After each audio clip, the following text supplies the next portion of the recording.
Bonjour à tous, comment vous allez aujourd'hui? J'espère que vous êtes en forme. Alors on a encore une belle journée, un beau week-end qui nous attend. Et aujourd'hui, j'ai envie de cuisiner avec vous et de vous donner deux recettes sympas avec des farines à index glycémique bas. Ben oui, cette semaine, on a parlé de ces farines et de leur intérêt. Et je vous ai sélectionné mon top 5 des farines que je préfère à index glycémique bas. Donc je me suis dit, tiens, aujourd'hui, on va passer à l'application et je vais vous donner deux recettes. Vous verrez, elles sont très faciles à réaliser, donc c'est à la portée de tous et très saines et surtout gourmandes. Alors pour ceux qui ne me connaissent pas, je m'appelle Corinne Chimanti, je suis diététicienne nutritionniste installée à Saint-Louis en Alsace depuis maintenant 23 ans, bientôt 24 même, et j'accompagne les hommes et les femmes à retrouver ou à garder leur poids de forme avec une alimentation à index glycémique bas qui soit saine et gourmande, et je vous aide aussi à retrouver un rapport sain à la nourriture. Alors quelles sont ces deux recettes que je vais vous donner ce midi? Eh bien, on va commencer par une recette de soca.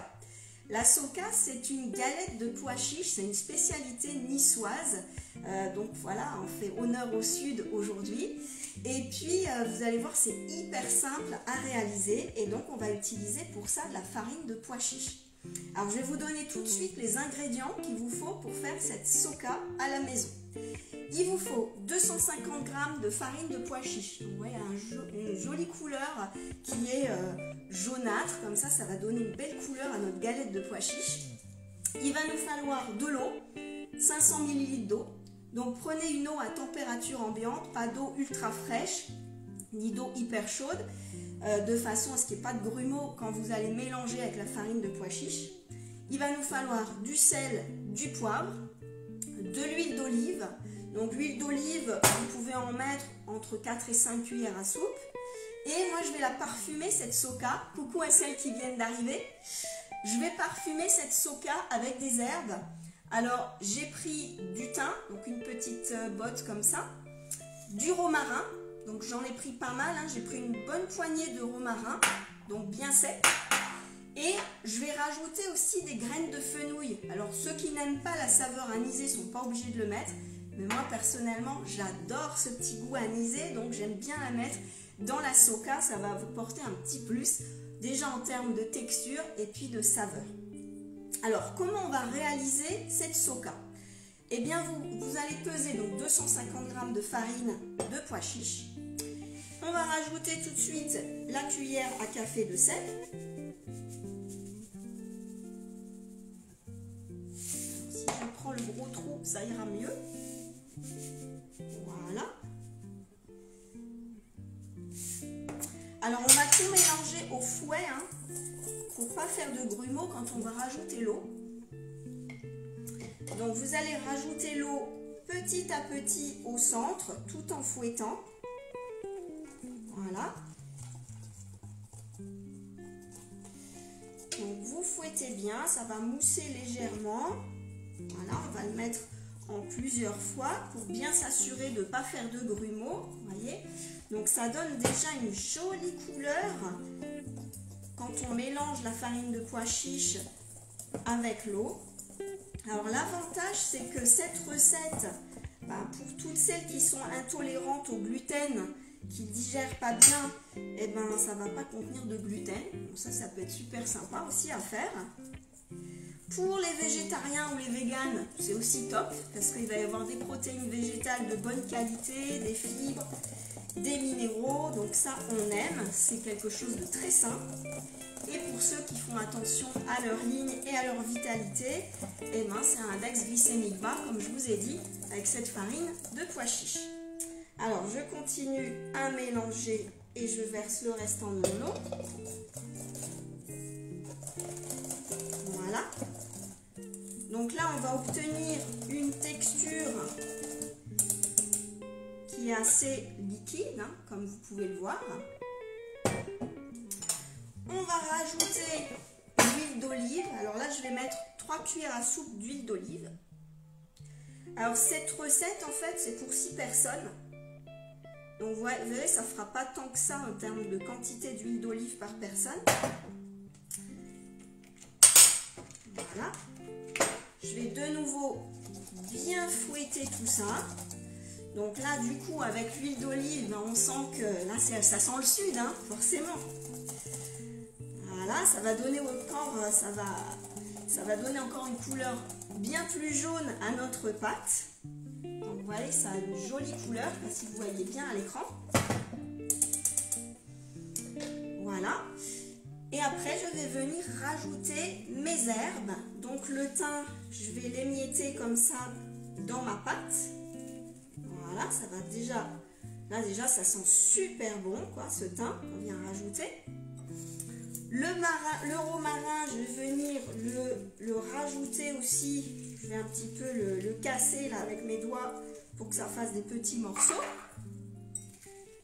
Voilà. Il s'effrite bien parce qu'il est bien sec. Il sent très très bon. Vous aimez le romarin? Coucou Antonella, coucou Joël, coucou Isabelle.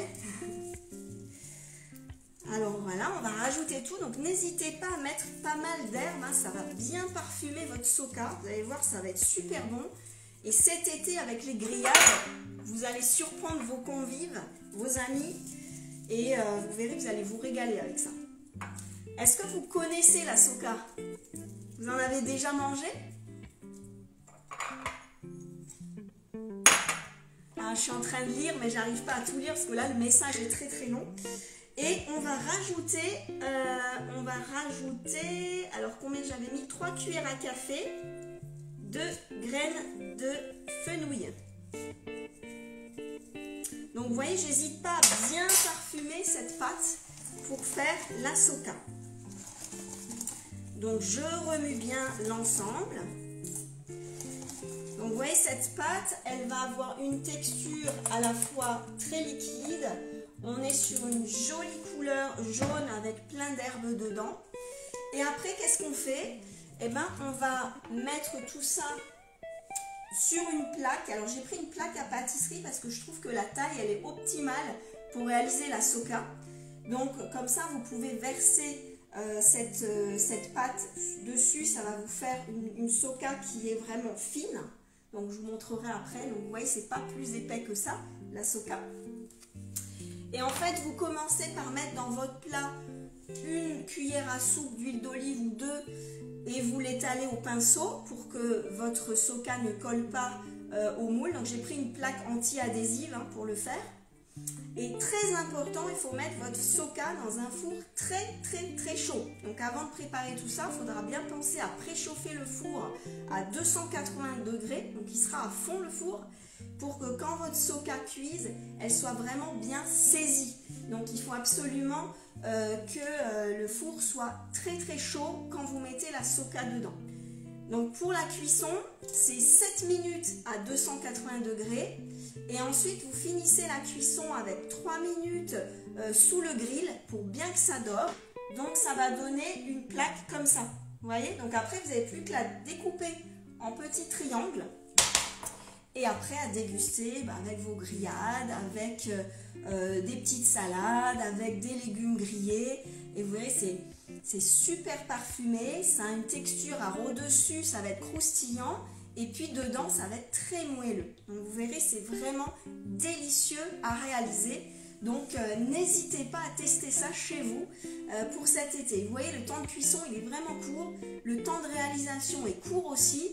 C'est vraiment hyper simple, mais c'est que du bonheur à déguster. Voilà. Deuxième recette que je vous propose, alors je ne vais pas vous la montrer parce que je ne peux pas vous la cuire là devant vous, mais ça va être la recette de la pâte à galettes de sarrasin. Parce qu'on me l'a réclamé, on m'a dit comment on fait les galettes de sarrasin. Donc je vais vous donner une recette. Il en existe d'autres de recettes avec de la farine de sarrasin, mais j'en ai choisi une avec de l'œuf pour que la pâte elle soit un petit peu plus malléable, mais sachez que cette pâte se réalise aussi sans œuf.